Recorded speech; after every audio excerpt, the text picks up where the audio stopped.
The BMW 535i key fob uses a CR2032 coin cell battery. To replace it, first locate the release button or pry point on the side of the fob. Use a small flathead screwdriver or a plastic pry tool to gently open the case. Be careful not to damage the internal circuit board.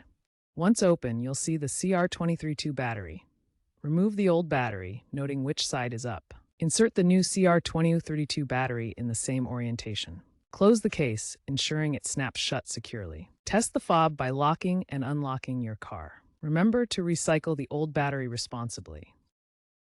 If your key fob doesn't work after replacing the battery, double-check the battery orientation.